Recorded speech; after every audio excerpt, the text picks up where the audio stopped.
This is an ongoing series on natural law and consciousness. I'm going to be looking at the global elite. Who are they? And what's their end game? What do they want to achieve?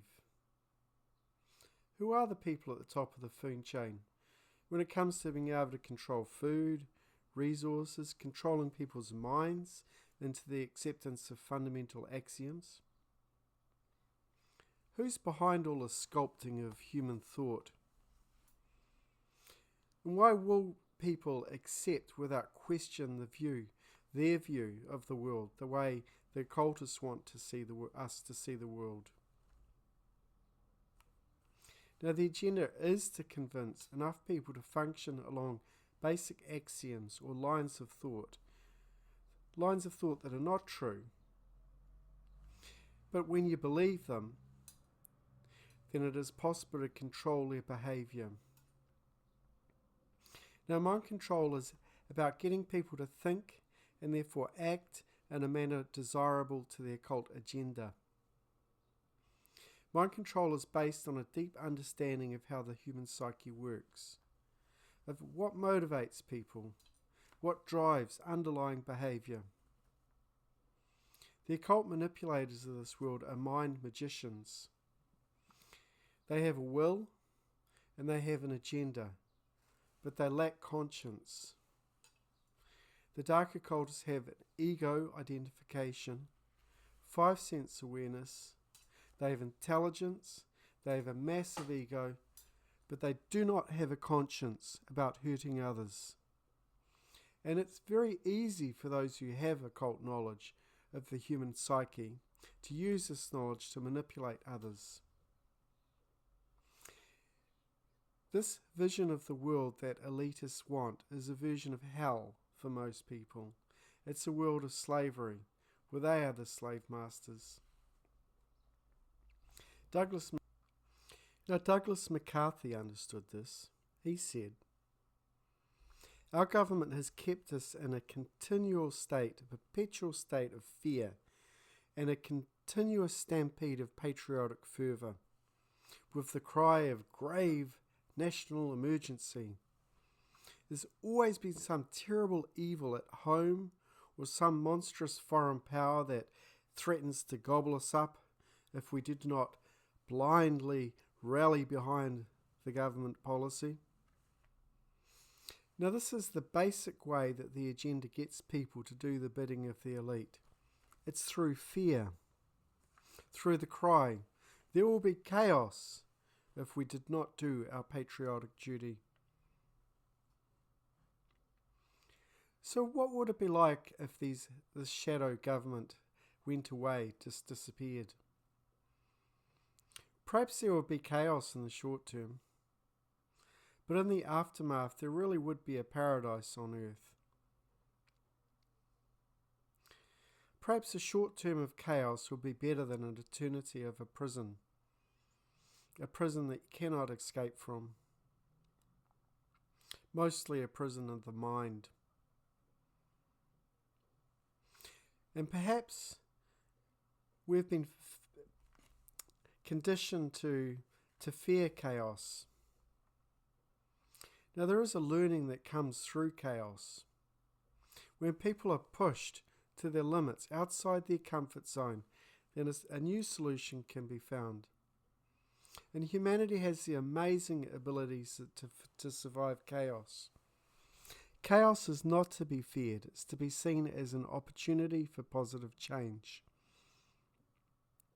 What is better?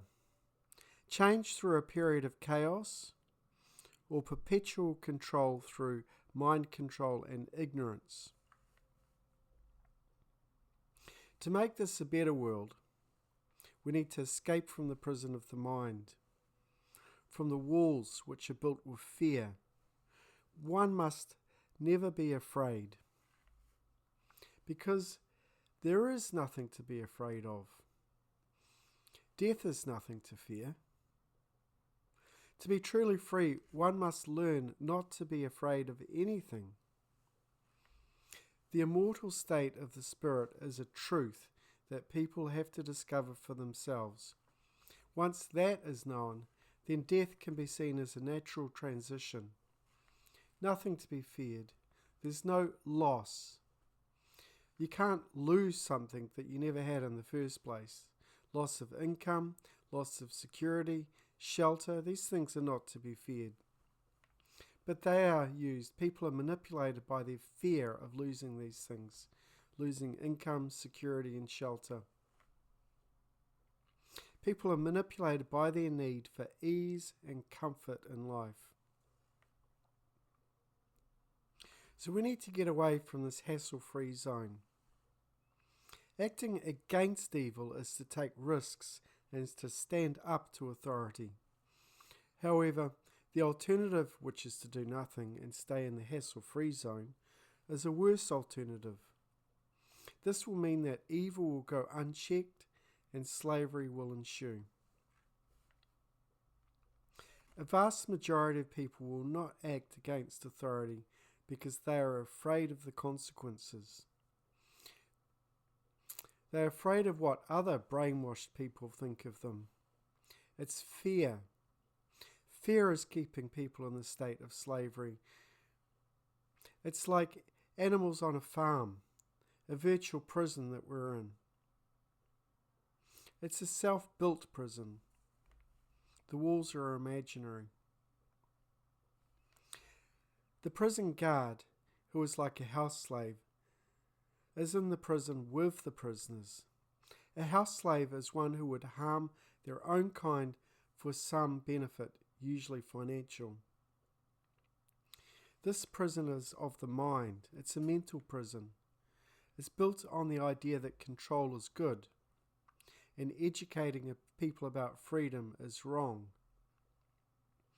What the prisoner does not realize is that they have chosen to be a prisoner through believing that control is good and therefore refusing correct, right, moral action in the world. The control of people through government is mind control. Now, government is actually a mental construct. There is no actual thing as government. It does not exist in nature. It is a belief system. And it is a perpetual mental prison. Problems cannot be solved through control, but through freedom.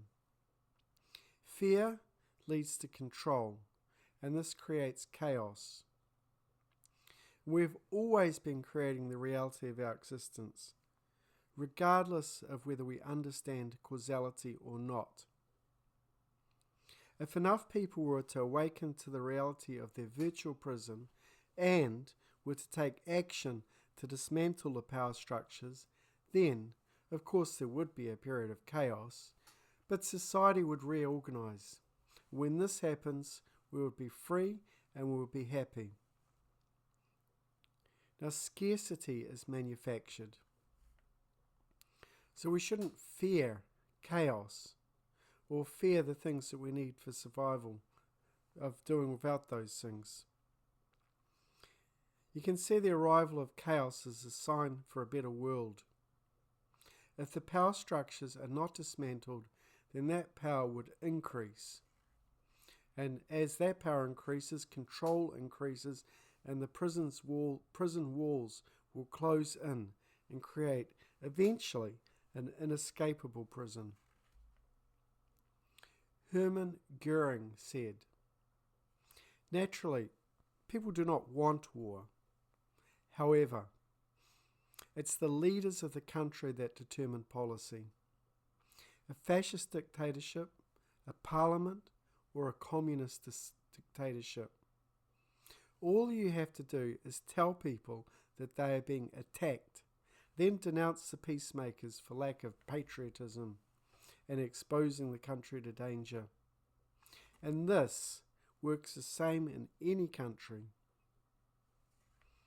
Now, Goering understood how fear will lead to the desire for control, and that people would willingly forgo their rights and freedoms for protection because they fear chaos. This cycle of creating chaos, then removing freedoms, repeats and repeats until there are no more freedoms left to remove. In 1933, Hitler had the Reichstag burned to the ground. He blamed it on the communists, and this was to create fear, the fear necessary to pass the Enabling Act, which made him a dictator. People feel that it is government authority who will grant people protection. But protection is not given, but created by an adherence to natural law. Living in harmony with natural law affords protection from the universe, and this protection is withdrawn for those who will break natural law. This is known as the generative principle. Now, dark occultists, the shadow government, the people behind all of this, they believe that this universe is a prison, but they think they can be rulers in this prison. Dark occultists understand their agenda of domination and control is in opposition to natural law, but they don't care. They would rather rule in hell than serve in heaven. They are delusional because adherence to natural law would create a paradise for those who would live in harmony with the natural laws, the laws of nature. The approach to dismantling the dark new world is based on understanding of natural law. The problems faced by those who will teach natural law is to deprogram people from mind control, those conditions that create confusion about what is right and what is wrong. Most people would not accept that they are acting in opposition to natural law. Hence, they believe that they can decide the difference between right and wrong. J. Edgar Hoover said, "The individual is handicapped by coming face to face with a conspiracy that is so monstrous that he cannot believe that it exists." People have not come to the realization of the evil that has been introduced into their midst. It ultimately rejects even the assumptions that human creatures could espouse a philosophy which must ultimately destroy all that is good and decent. Now, the word conspiracy means, Latin, to breathe together. Con means with. Spiro means breathe. The word for breathe in Latin is also the word for spirit, which is to say that spirit is breath. Breath is seen as the quality of life that is infused into an individual. If you stopped breathing, you would die. Examples of a conspiracy would be a church meeting where people are gathered together and singing, praising God.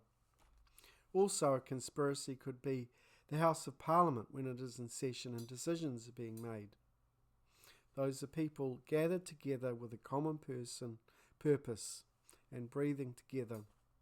To have the same breath is to have the same goal.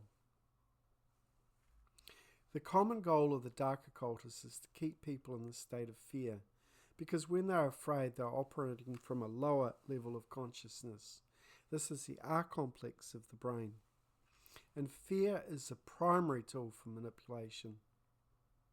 A person who willingly gives up their freedom for security actually deserves slavery.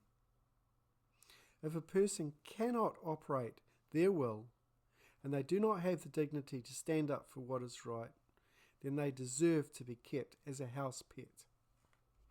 It's a harsh reality, harsh thing to say, and most people don't want to hear that, but it is true.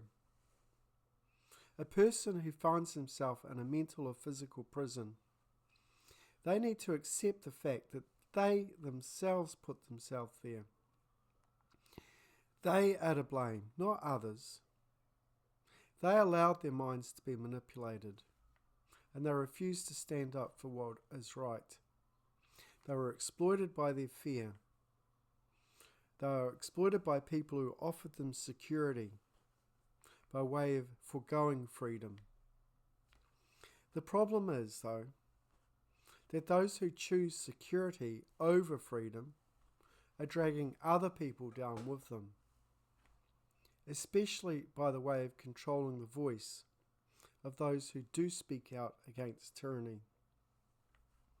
Voltaire said, "Those who can make you believe in absurdities can make you commit atrocities." Now, this following quote illustrates the arrogance of the elite who control the media, and they are bringing about this new world order.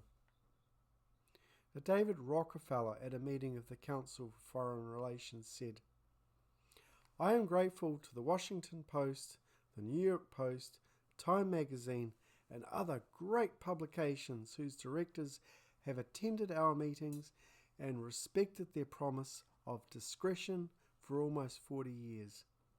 It would have been impossible for us to develop our plan for the world if we had not been subjected to the light of publicity during those years.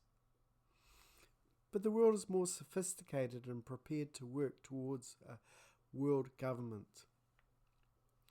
The supernatural sovereignty of an intellectual elite and world bankers is surely preferable to the national auto-determination practiced in past centuries. While the elite think of themselves as our masters, they are themselves house slaves. There's levels. The masters have masters. So these elites are nothing to be admired, but pitied. They are causing harm, and this will create a reaction from natural law, because natural law operates without prejudice. So what is the plan of the global elites? What plan do they have for the world? It's global Babylon. This is a modern interpretation of the Nazi regime, or the Big Brother society envisaged by Orson Welles, with the merger of government and religion. Now, the elites of this world, they have a religion called the Old Religion, otherwise known as Satanism. Their goal is to institute this religion worldwide, and it may be a surprise to many people that this goal has already been largely accomplished. The elite want to dissolve national borders. They want to create superstates made up of blocks of nations. Superstates can make decision-making easier with power in the hands of a few. In this way, it is possible to rule the entire world population with a handful of people. Artificial intelligence will play a large role in administering this world government. People will be controlled by the granting or denial of essential ingredients for life, such as food, water, engagement of commerce, employment, and income. Artificial intelligence will make decisions for people, and they will make this control a lot easier for the elite. The removal of a sense of empathy is essential for enacting the dark New World Order. It is delusional to think that any politician has any power to enact change in the world, because these people are puppets themselves. The march towards global fascism has taken millennia, thousands of years to unfold, and it is almost at the finish line. It's no longer time to argue over trivial matters like who will be the next president or prime minister. It's time to ask serious questions like, what can I do about it? We need to imagine our way out of this global nightmare that is about to unfold. Positive change will not come from the top down. There's no Saviour God that's going to save us at the end of the day. And it's certainly not going to come from any elected official. Imagining solutions involves whole brain thinking. Imagination has been largely shut down in most people. Antidepressant drugs have destroyed people's imaginations. Most people who do anything for safety, they would do anything for a paycheck, for a pat on the back. And this is why people fight like dogs. Dogs fitted with a choker chain around their necks. The only way out of this nightmare is to understand the problem. It is not to ignore what is going on, and not to be in a state of fear, and to take action. So it's not nice to be have this feeling that you're the one that has to share this negative information. Most people prefer the sugar-coated versions of reality. Illusions that someone else will take care of them, like a baby waiting for its mother to wipe their bottom and give them milk. However, to avoid the nightmare that is unfolding and to prevent it from becoming permanent, each and everyone has a responsibility to speak the truth, to act, to bring into reality a world where one can be free of the control of the dark elite. We need to create a world where each and every person is sovereign, and their free will require rebuilding of all of the systems, including education and food production, to take back our sovereignty, to take back what was taken from us, and to unchain us from mind control. Thank you for watching. Please like and subscribe. If you have any comments, add them in the comments section below.